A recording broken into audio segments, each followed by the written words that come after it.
Meriwether Lewis.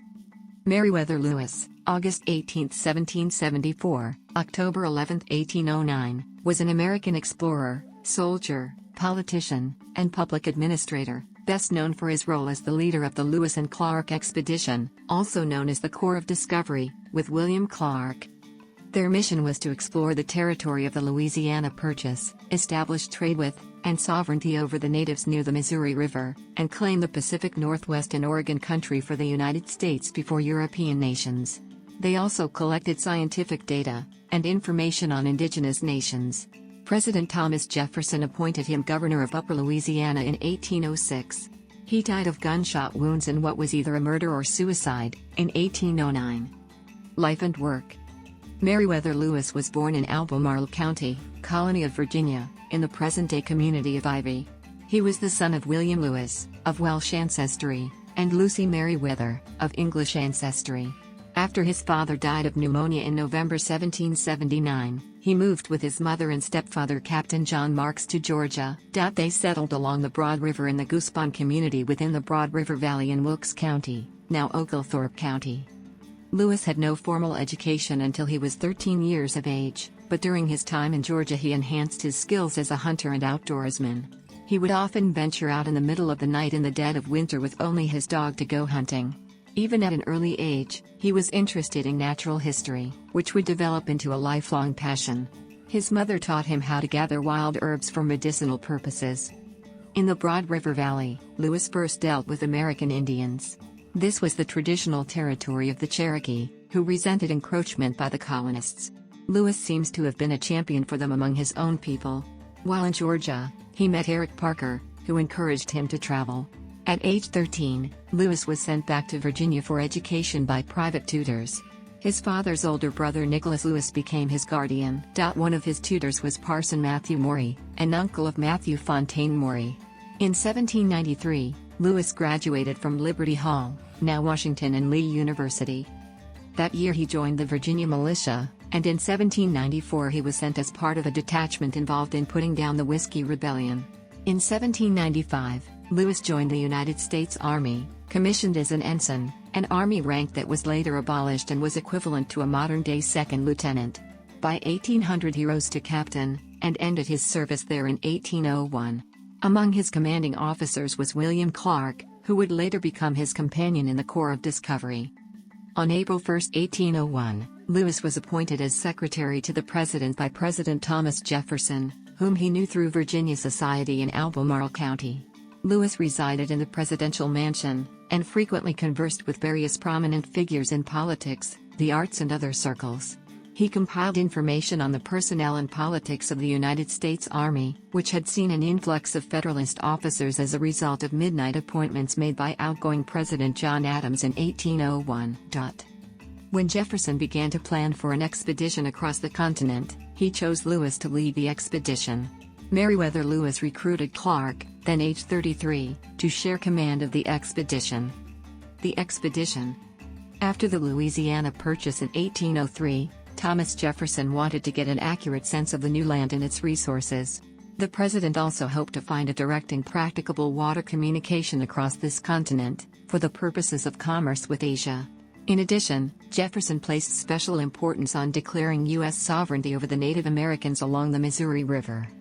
The two-year exploration by Lewis and Clark was the first transcontinental expedition to the Pacific coast by the United States. However, Lewis and Clark reached the Pacific 12 years after Sir Alexander Mackenzie had done so overland in Canada.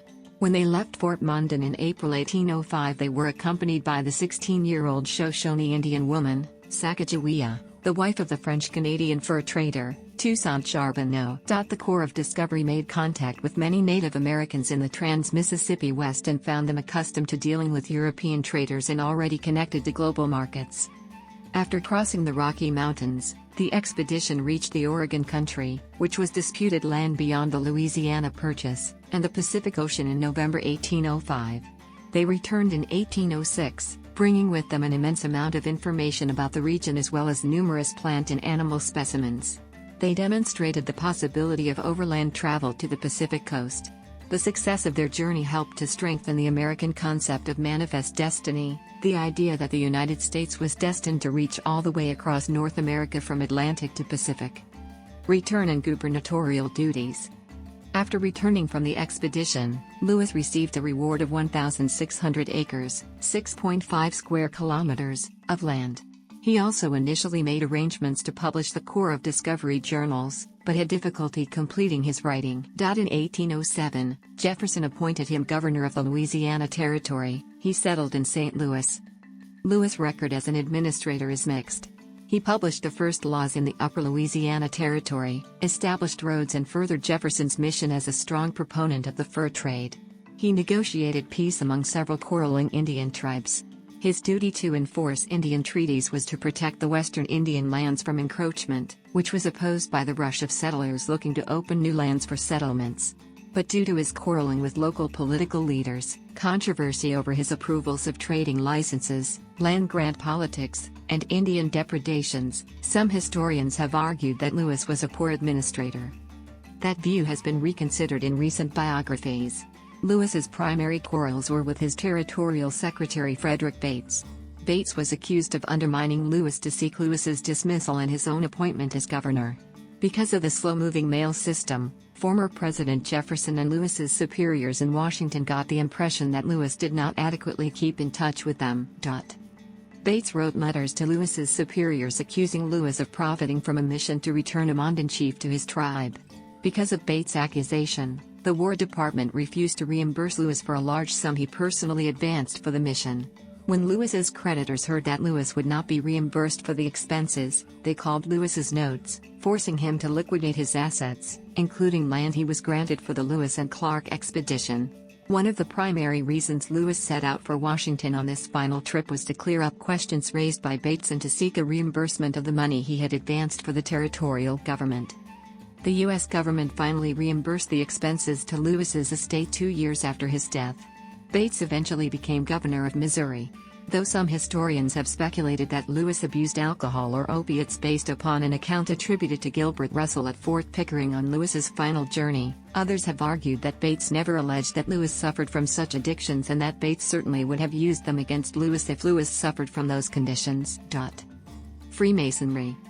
Lewis was a Freemason, initiated, passed and raised in the Door to Virtue Lodge No. 44 in Albemarle, Virginia, between 1796 and 1797.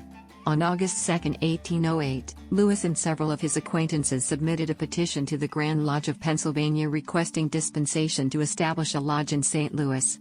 Lewis was nominated and recommended to serve as the first master of the proposed lodge, which was warranted as Lodge No. 111 on September 16, 1808. See List of notable Freemasons. Lewis and slavery. Unlike William Clark, who brought his slave York on the westward expedition, Lewis did not have a personal valet slave. Although Lewis attempted to supervise enslaved people while running his mother's plantation before the expedition, he left that post and had no valet during the expedition. Lewis made assignments to York but allowed Clark to supervise him. Lewis also granted York and Sacagawea votes during expedition meetings. Later, Lewis hired a free African-American man as his valet, John Barnea. Barnea accompanied Lewis during his final journey, although his wages were considerably in arrears. After Lewis' death, Barnea continued to Monticello and asked Jefferson to pay the $240 owed him, but was refused. Barnea later committed suicide. Death. On September 3, 1809, Lewis set out for Washington, D.C. He hoped to resolve issues regarding the denied payment of drafts he had drawn against the War Department while serving as governor of the Upper Louisiana Territory, leaving him in potentially ruinous debt. Lewis carried his journals with him for delivery to his publisher. He intended to travel to Washington by ship from New Orleans, but changed his plans while floating down the Mississippi River from St. Louis. He disembarked and decided instead to make an overland journey via the Natchez Trace and then east to Washington. The Natchez Trace was the old pioneer road between Natchez, Mississippi, and Nashville, Tennessee. Robbers preyed on travelers on that road and sometimes killed their victims. Lewis had written his will before his journey and also attempted suicide on this journey, but was restrained. Circumstances. According to a lost letter from October 19, 1809, to Thomas Jefferson, Lewis stopped at an inn on the Natchez Trace called Grinder's Stand, about 70 miles, 110 kilometers, southwest of Nashville on October 10. After dinner, he retired to his one-room cabin. In the pre-dawn hours of October 11, the innkeeper's wife, Priscilla Grinder, heard gunshots. Servants found Lewis badly injured from multiple gunshot wounds, one each to the head and gut. He bled out on his buffalo hide robe and died shortly after sunrise. The Nashville Democratic-Clarion published the account, which newspapers across the country repeated and embellished. The Nashville newspaper also reported that Lewis's throat was cut. Money that Lewis had borrowed from Major Gilbert Russell at Fort Pickering to complete the journey was missing. While Lewis's friend Thomas Jefferson and some modern historians have generally accepted Lewis's death as a suicide, debate continues, as discussed below. No one reported seeing Lewis shoot himself. 3 inconsistent, somewhat contemporary accounts are attributed to Mrs. Grinder, who left no written account or testimony. Some thus believe her testimony was fabricated, while others point to it as proof of suicide. Mrs. Grinder claimed Lewis acted strangely the night before his death, standing and pacing during dinner and talking to himself in the way one would speak to a lawyer, with face flushed as if it had come on him in a fit. She continued to hear him talking to himself after he retired, and then at some point in the night, she heard multiple gunshots, a scuffle, and someone calling for help. She claimed to be able to see Lewis through the slit in the door crawling back to his room. However, she never explained why she never investigated further at the time, but only the next morning sent her children to look for Lewis's servants.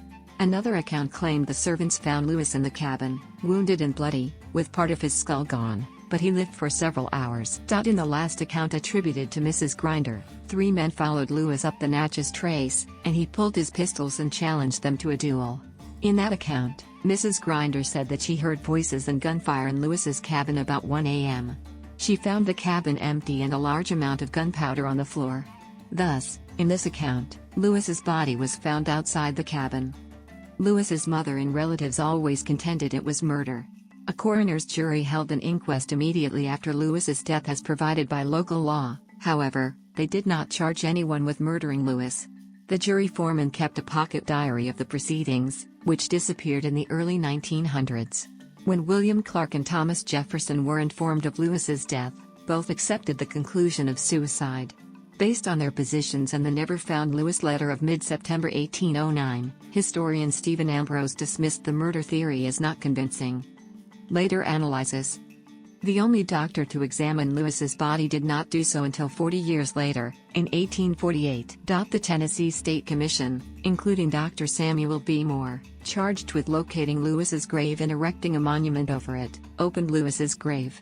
The commission wrote in its official report that though the impression had long prevailed that Lewis died by his own hand, it seems to be more probable that he died by the hands of an assassin. In the book The History of the Lewis and Clark Expedition, first printed in 1893, the editor Elliott Cowes expressed doubt about Thomas Jefferson's conclusion that Lewis committed suicide, despite including the former president's memoir of Meriwether Lewis in his book. From 1993 to 2010, about 200 of Lewis's kin, through his sister Jane, as he had no children, sought to have the body exhumed for forensic analysis, to try to determine whether his death was a suicide or murder. A Tennessee coroner's jury in 1996 recommended exhumation. However, since Lewis's gravesite is in a national monument, the National Park Service must approve.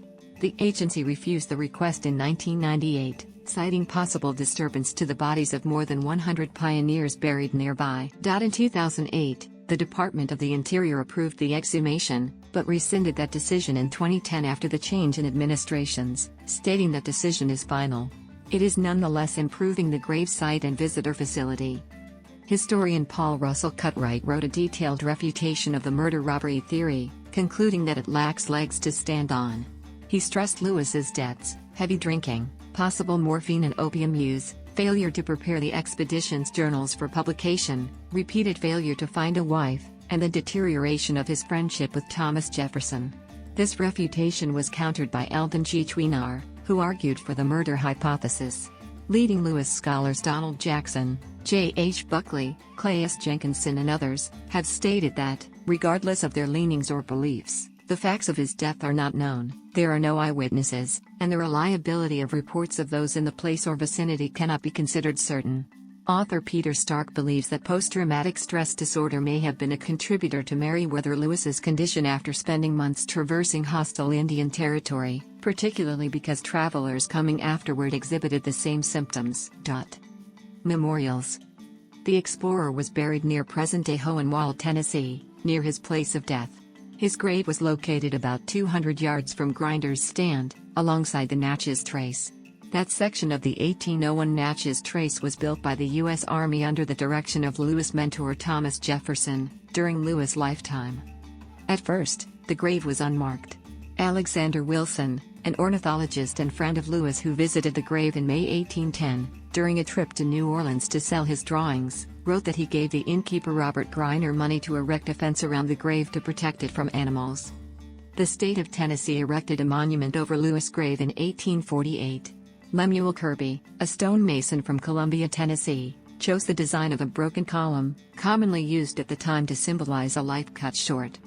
An iron fence erected around the base of the monument was partially dismantled during the Civil War by General Hood's detachments marching from Shiloh toward Franklin. They forged the iron into horseshoes. A September 1905 article in Everybody's Magazine called attention to Lewis' abandoned and overgrown grave. A county road worker, Team Cothran, took the initiative to open a road to the cemetery. Thereafter, a local Tennessee Meriwether Lewis Monument Committee was soon formed to push for restoring Lewis' gravesite. In 1925, in response to the committee's work, President Calvin Coolidge designated Lewis' grave as the fifth national monument in the South. In 2009, the Lewis and Clark Trail Heritage Foundation organized a commemoration for Lewis in conjunction with their 41st annual meeting October 3 to 7, 2009. It included the first national memorial service at his gravesite.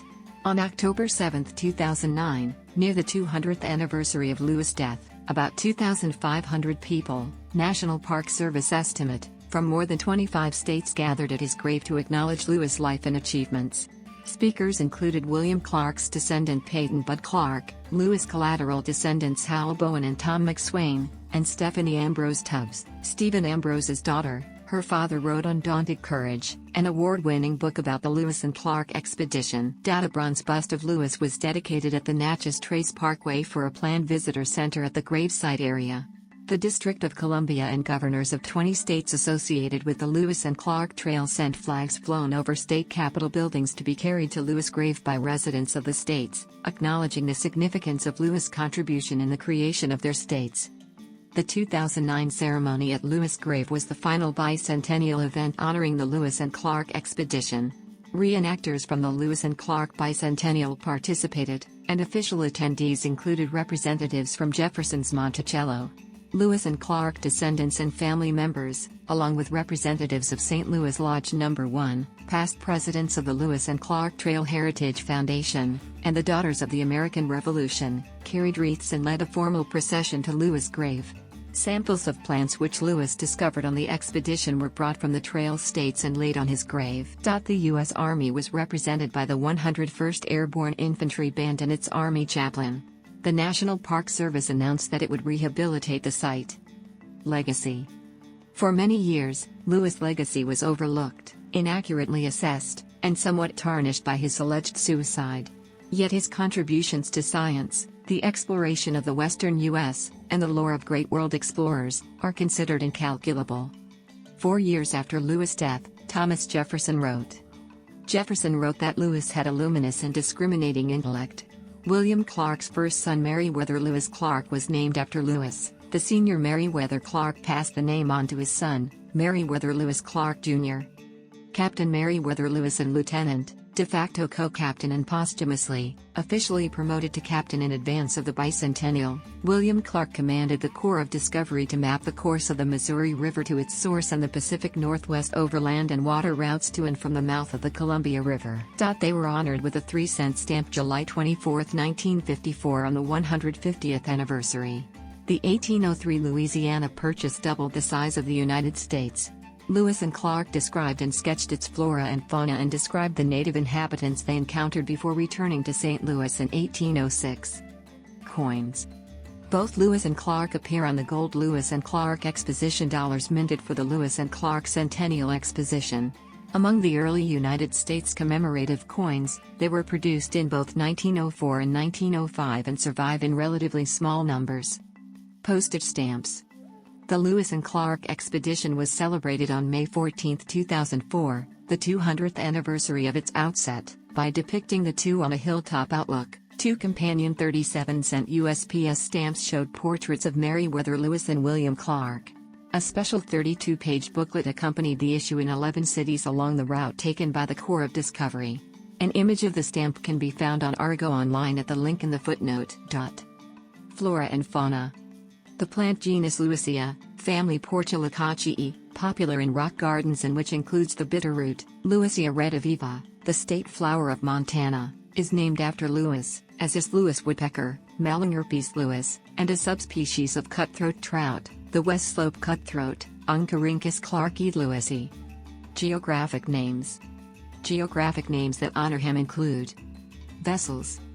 3 U.S. Navy vessels have been named in honor of Lewis: the Liberty ship SS Meriwether Lewis, the Polaris armed nuclear submarine USS Lewis and Clark, and the supply ship USNS Lewis and Clark. Academic institutions. Lewis and Clark College, Portland, Oregon, was named for Meriwether Lewis and William Clark. Lewis Clark State College, Lewiston, Idaho, was named for Meriwether Lewis and William Clark. Meriwether Lewis Elementary School, Albemarle County, Virginia, was named for Meriwether Lewis, who was born nearby. Popular culture. Meriwether Lewis' relationship with Thomas Jefferson, Lewis' multiple expeditions, journals, and discoveries, and details surrounding Lewis' death play major roles in James Rollins' Seventh Sigma Force novel, The Devil Colony. The mystery surrounding Meriwether Lewis' death played a role in the 2016 book, The Secret History of Twin Peaks, by author Mark Frost. In 2013, on the Nashville episode of the Comedy Central series Drunk History, Allie Ward and Georgia Hardstark retold the story of Lewis and Clark's expedition and Lewis' death, with Tony Hale portraying Lewis and Taryn Killam as Clark. In 2015, Link Neal alongside longtime collaborator Rhett McLaughlin portrayed Meriwether Lewis and William Clark respectively in the popular web series Epic Rap Battles of History as part of the Season 4 episode Lewis and Clark vs. Bill and Ted. Ancestry. Footnotes. Ancestry. Footnotes. Ancestry. Footnotes.